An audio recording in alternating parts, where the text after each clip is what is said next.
Continuing from the previous part, the misunderstandings between the two brothers and Aisha's purpose in this life have been clarified. And today was her 14th birthday. Aisha had grown taller, finally saying goodbye to her nickname as a shorty. Just 4 more years, and she would be fully grown. As she entered the room, she was immediately greeted with birthday wishes from her parents but almost got buried under a mountain of gifts. These gifts were from neighboring countries, which made the queen very happy, as it proved her daughter was well loved by many. Aisha recalled the event from when she was 7 years old. After manifesting her powers, she was raised to the position of the Holy Maiden. People treated her like an idol, flocking to see her. Although she was a bit embarrassed, the nation's standing was rising, so it was worth the personal sacrifice. Then came her father's gift. When she saw the emperor take out a map, she immediately noticed something off, and as expected, her prediction was spot on. His gift was a massive island. Not just any island, but the Diamond Island of the Rio 10 Kingdom. However, this was all in the past. Her Siscon brother had played his way to gaining control over that island, practically stepping on others to get it. Just as she thought of him, Isis appeared instantly. No matter what age he was, Isis was always strikingly handsome. On the day of his coming-of-age ceremony, he accepted the queen as his mother. Seeing him up close made her feel pressured, but his warmth was reserved only for the family. Not wanting to be outdone by the father-daughter bond unfolding, the queen revealed her gift, a vacation. Aisha didn't even let her finish speaking before excitedly flying over to hug her, thrilled by the thoughtful gift. A mother should be just like that, so understanding. That evening, as the birthday party was in full swing, Aisha felt a bit anxious, wondering if she had done well. Regarding her role as the Holy Maiden, though she was allowed to remain in the mortal world, she had to agree to one condition: every year on her birthday, she must use her powers to heal others. Though she knew this was her duty as one who had inherited the spirit's power and also her responsibility as a princess, she was beginning to feel that it was quite a heavy burden. Just then, Vian entered. As soon as they saw each other, they immediately bowed in respect. Vian was now the captain of the royal guard. He had been a great help to her, and the magical stone he once lent her was still kept in a precious box. Even though Aisha tried to return it, Vian insisted on not taking it back, wanting her to keep it as a gift and memento. Thus, both stones were kept carefully in the box. Since the ritual was about to begin, Vian informed her to head inside. Watching her small figure pass by, always so petite yet shouldering such a great responsibility, he naturally felt the weight she carried.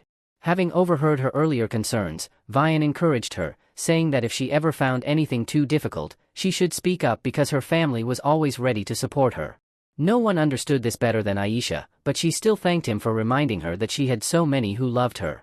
After changing into the ceremonial attire, she was finally ready to perform the ritual. As soon as she called for Remir, the spirit appeared instantly, always so radiant that it left those present in awe. Upon receiving the command to heal the woman in front of her, the spirit quickly used its power. Standing by, Aisha could feel her strength flowing without needing to summon it like before. In just a moment, the once injured eyes of the woman were healed, allowing her to see again. She wept with joy, overwhelmed by the miracle. The power was indeed extraordinary, and everyone began to cheer and praise the Holy Maiden. The aftermath, however, was less glamorous: sore shoulders, aching knees, and joint pain, the same symptoms plaguing today's younger generation. As Aisha lay on her bed, lost in thought, she remembered the gifts she had received and pulled out the 2 maps. One was the Diamond Island from the Emperor and Isis, and the other was the Southern Mansion from the Queen. That island was the price for establishing a military alliance with their nation. The Duchy of Rio 10 had separated from Elmer 100 years ago but had since remained relatively stagnant with no significant achievements. Furthermore, its geographical location was incredibly treacherous, bordering the Empire of Hindenburg, which meant it needed military support. Just the mention of the name made her frown, as there had been no further movements over the past few years. However, neither Isis nor Aisha ever stopped remaining vigilant and continuously trained to become stronger. Just the mere mention of that empire made her tense, something even the queen could sense. This upcoming vacation might have been her way of helping Aisha change her mindset. So, with her entire family seeing her off, Aisha embarked on her solo retreat. As soon as she got in the carriage, Ru was filled with joy, basking in the warmth of the sunlight. After the poisoning incident, the emperor realized the importance of reliable transportation, leading him to invest in numerous carriages to ensure smoother travel.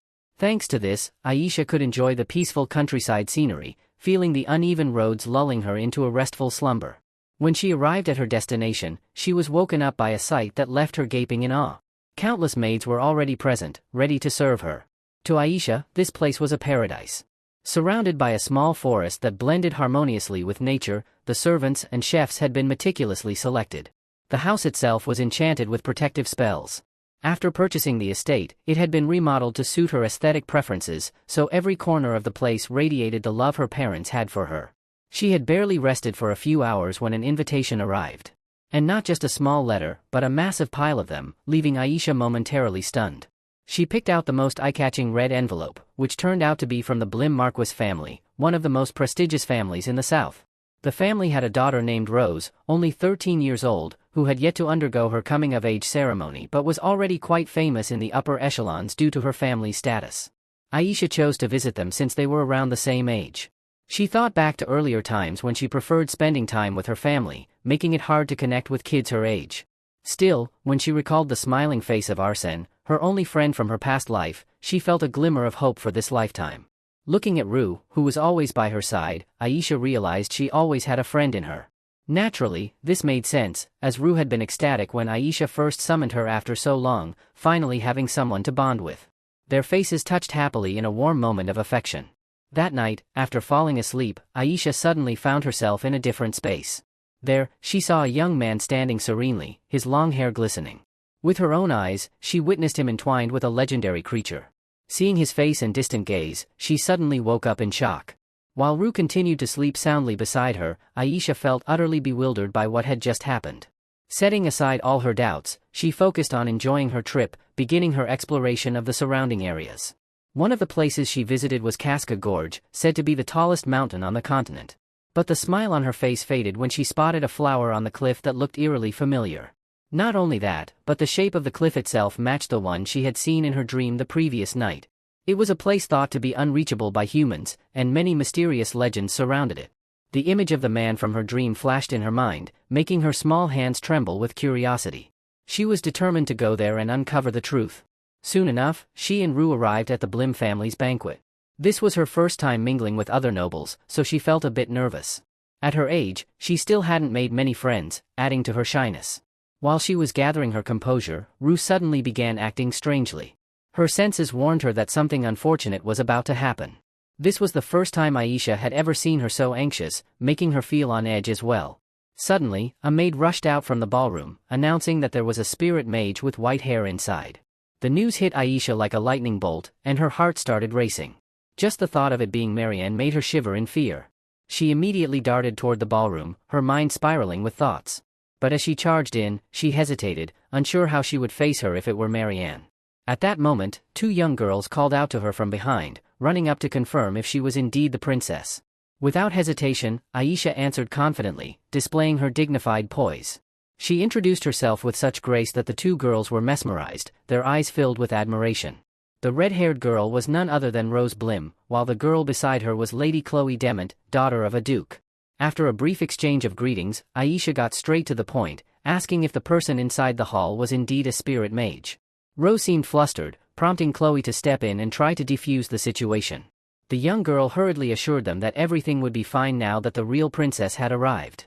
Seeing Rose still hesitant and uncomfortable, Aisha decided that they should all head inside to see for themselves what was happening.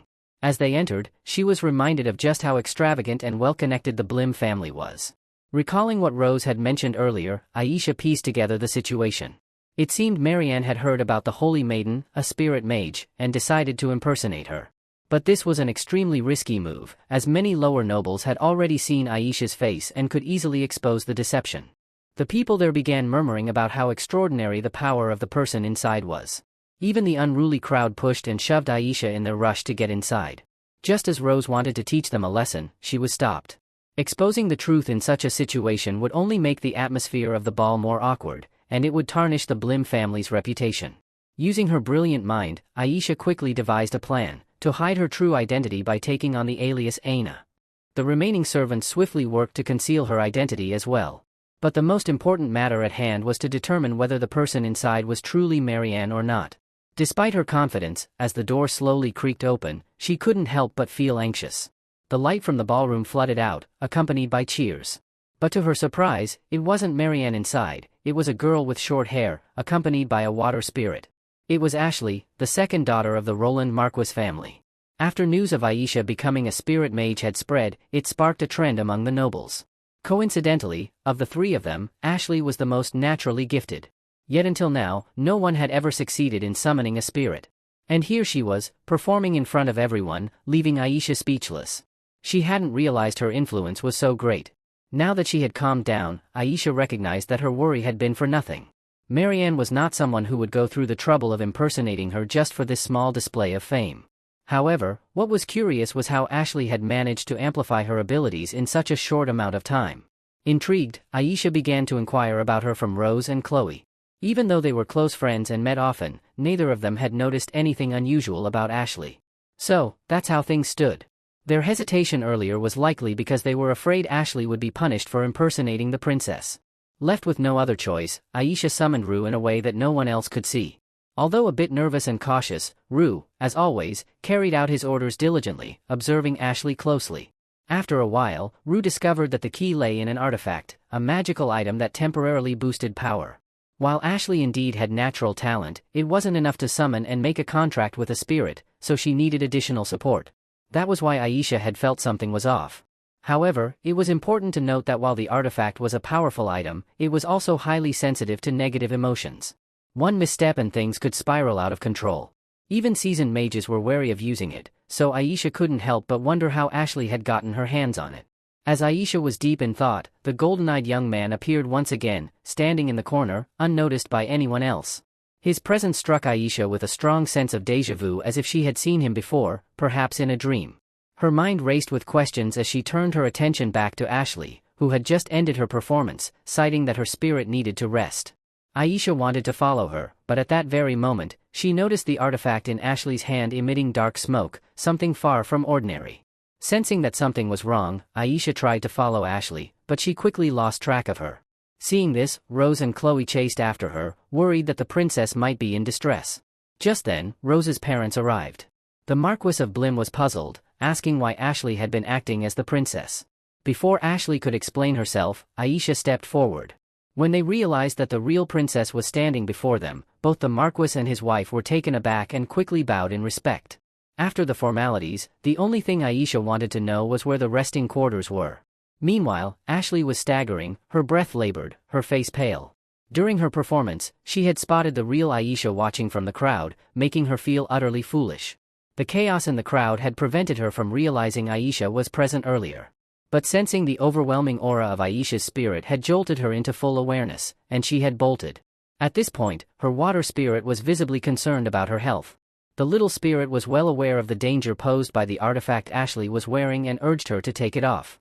However, Ashley stubbornly refused, fearing that without it, she wouldn't have the magic to summon her spirit anymore. Ashley had never intended to impersonate the princess. Since she had not yet been officially introduced to society, many nobles didn't know her true identity. She simply wanted to take advantage of the crowd to show off that she had successfully summoned a spirit. Seeing the crowd mistakenly cheer her as the princess, she let them continue. It was the first time Ashley had ever experienced such praise, as she was usually scolded and criticized. One day, a hooded figure approached her, claiming to be a servant of her master. Ashley had no choice but to accept the artifact they left behind, despite the dark and terrifying aura it emitted. She planned to return it to her master, but deep down, she also wished that she could one day grow strong enough to not need such things. As she was encouraging herself, the door suddenly swung open, revealing her mother, who entered with a cold, terrifying gaze. Despite the immense pressure from her mother, who never looked at her with love, Ashley tried to share her small victory from class that day, hoping to be praised for being complimented by her teacher. However, before she could even finish, her mother quickly interrupted, only caring about whether or not Ashley had successfully summoned a spirit. When Ashley hesitantly answered that she hadn't, her mother's expression darkened. Ashley's face fell, but instead of offering any encouragement, her mother ordered her to practice harder. She warned that if Ashley couldn't summon a spirit, she shouldn't even bother returning home. Her mother's harsh words made Ashley's world crumble, leaving her unable to distinguish right from wrong. Desperate, she decided to use the artifact to recklessly summon a spirit. At that moment, Aisha's attention shifted to the golden-eyed man. He seemed to know exactly where Ashley had gone and was aware that she was in danger due to the artifact. Aisha frowned, wondering how he could be so indifferent, knowing the risks, and yet do nothing to help. A thought crossed her mind: could he be the one who had given Ashley the artifact? Of course, the man denied it, claiming he wouldn't carry such a dangerous item like an artifact on him. Though he denied it, his knowledge of the spirits betrayed him, since Aisha had never mentioned the artifact. His refusal wasn't a lie, but he still admitted he knew a great deal about spirits, which took Aisha by surprise. This man was no ordinary person. He bore a striking resemblance to the figure she had seen in her dreams. However, that wasn't the most important issue right now. Aisha felt an overwhelming sense of injustice. How could he, knowing how dangerous the artifact was, not stop Ashley from using it? When someone makes a pact with a spirit, they form a special bond. If the master feels terrible or is in danger, the spirit's aura will also become unstable. There was no way the man couldn't have sensed this. But to be fair, he wasn't entirely wrong. After all, using the artifact or summoning the spirit was Ashley's decision. Just as their argument was growing more heated, they both suddenly sensed something approaching. In unison, they turned to look out the window. At that moment, Ashley appeared, staggering forward like a lifeless shell. She remembered how earlier, outside the estate, she had encountered her mother. She hadn't even had a chance to share the news that she had summoned a spirit before her mother had slapped her so hard it felt like the sky was falling. It was punishment for being mistaken as the princess. According to her mother, Ashley should have used her ability to summon a spirit to get closer to the princess, not to perform some silly circus act for the crowd. Her mother's oppressive nature frightened not only Ashley but even her water spirit, who trembled in fear. Despite having already used so much of her strength, Ashley was forced by her mother's harsh and cruel gaze to re-enter the ballroom. Ashley had no choice but to obey her mother's orders, though, in her current state, she couldn't go anywhere. Even the artifact was no longer pure. Knowing she would soon have to part ways with her water spirit, Ashley wanted to find them one last time. As if it had been planned, she stumbled upon a group of hooded figures waiting deep in the forest. They had gathered to witness her ability to summon a spirit and sarcastically mocked her, asking how it felt to be hailed as a princess. Ashley was stunned. It had all been a misunderstanding, one she could have easily cleared up.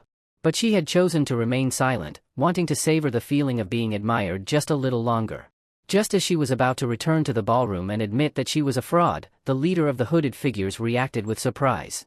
They all turned on her with menacing looks, intent on making Ashley a real princess by force.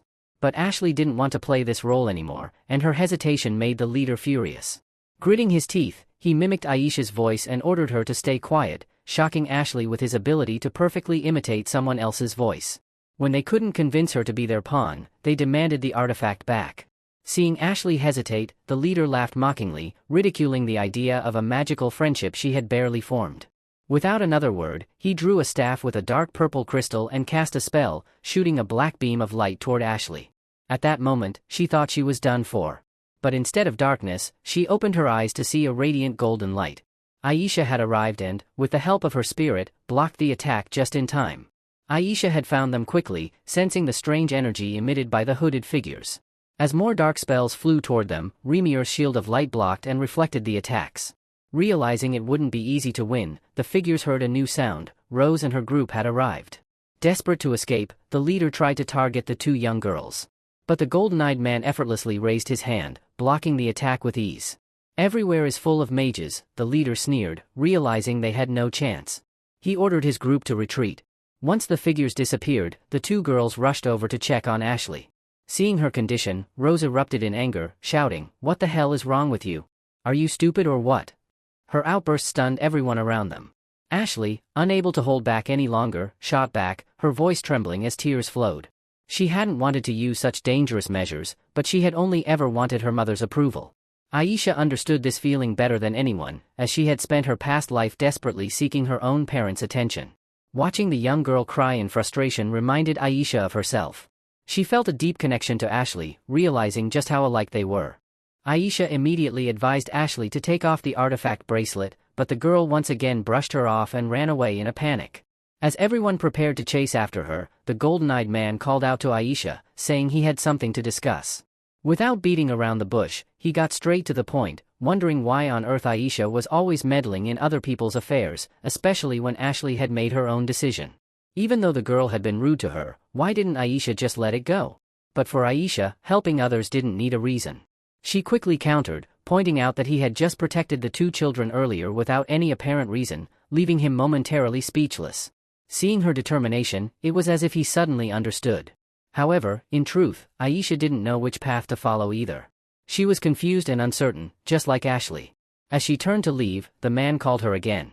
Thinking he was about to pick a fight, Aisha prepared to respond, only to be met with the sight of an enormous bird in front of her.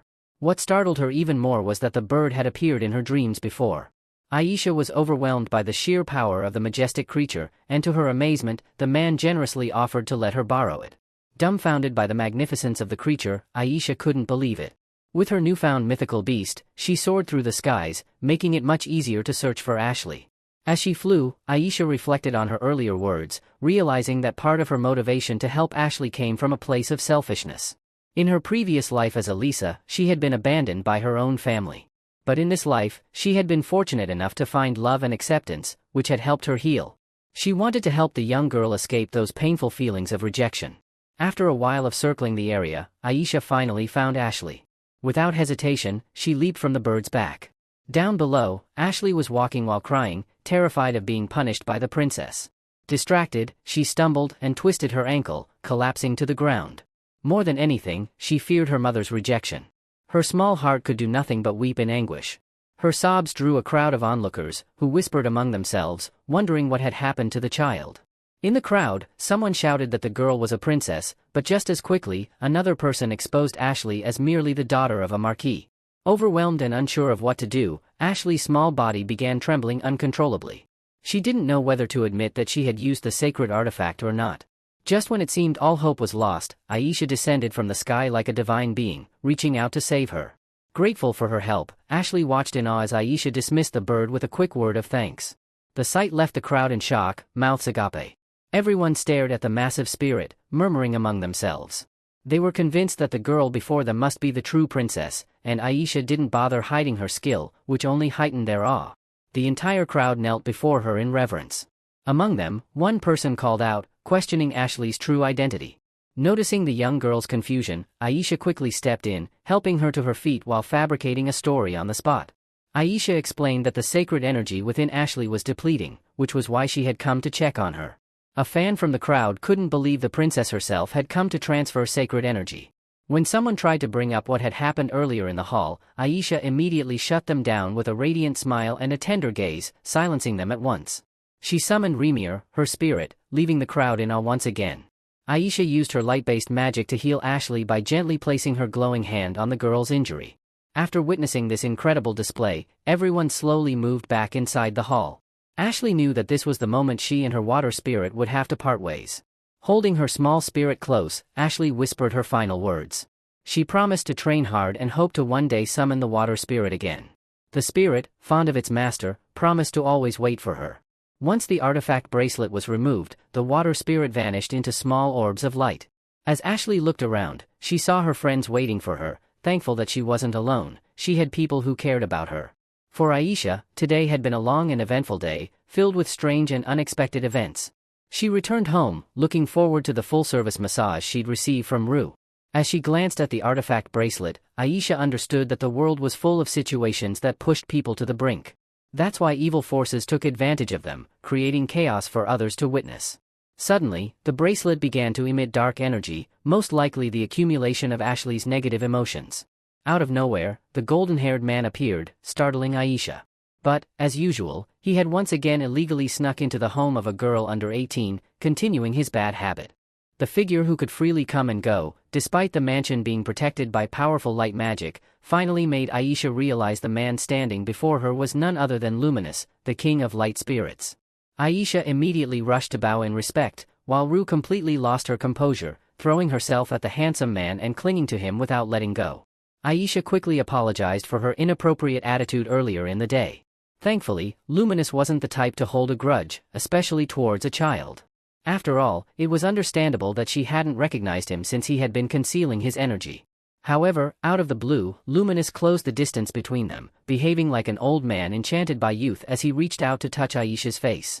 Concerned for her, he worried about how tired she must be after such a long day, with her energy nearly depleted. But Aisha, being only 14, wasn't about to let someone get so close to her so easily, so she quickly changed the subject. She asked about the truth behind the sacred artifact, which caused Luminous' expression to grow serious. The cloaked figures weren't just using the spirits as bait, they were also utilizing the artifact to gather the negative emotions of its users. Hearing that the spirits were being used as tools in such an evil scheme enraged Aisha, and her small fists clenched tightly. Seeing her reaction, Luminous was intrigued. He hadn't expected a human like Aisha to care so deeply about the spirits. For her, it was only natural. Rue and many other small spirits had been by her side since she was a child. This time, Luminous had appeared not just to punish those who exploited the spirits but also to meet Aisha. Seeing her still slightly dazed, he continued with his playful behavior, drawing closer once again. It was the first time the King of Spirits had met someone who cared for the spirits more than for themselves, and this piqued his interest. He then produced a bouquet of delicate blue flowers as bait for the innocent girl. Though his age came with many tricks, Aisha's cheeks still flushed a bright red in response. She recognized the flowers. They were from the cliffs. But in truth, he didn't need to use any tricks. His charming face alone was enough to make countless girls swoon, and Aisha was no exception. She found herself wishing they could meet again. However, after thoroughly teasing her, Luminous adopted a mysterious demeanor, pretending to be enigmatic, as if no one could know what the future held. In reality, she had only one day left before he had to return home. Since Aisha had traveled alone, her family was worried and had only allowed her to stay for 3 days. Although she had met the King of Spirits on this trip, she still regretted not making any real friends. Just as Rue was about to say something to encourage her, a servant entered to announce that Rose's friends had come to visit Aisha. However, since she would be leaving the next day, Aisha was about to decline, but Rue immediately protested.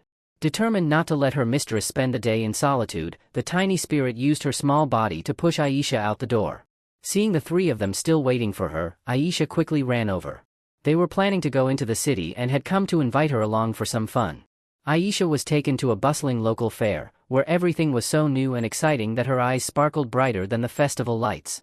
Their main goal this time was to buy magic books so they could study harder and improve themselves.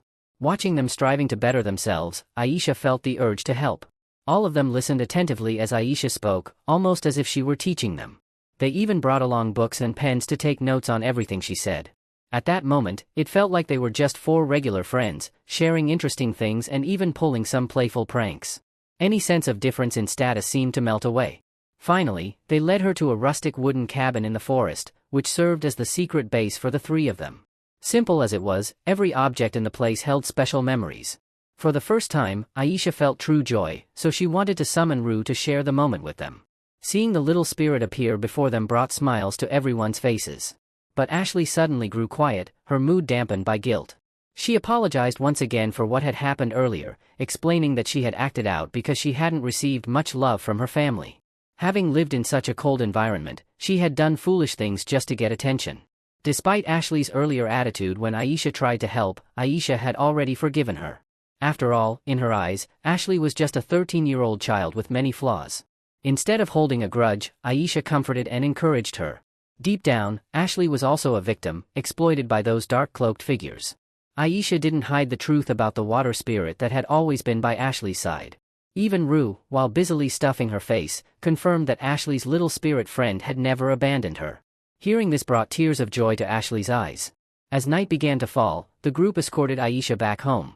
It was the first time she had made friends in this life, so she invited them to visit the royal palace sometime in the future. Rose hesitated for a moment, feeling a bit shy, but eventually agreed. The 4 of them had now become true friends. This made Aisha feel incredibly happy, and for the first time, she smiled a carefree smile, one fitting her age. The next morning, she quickly packed up, ready to return home.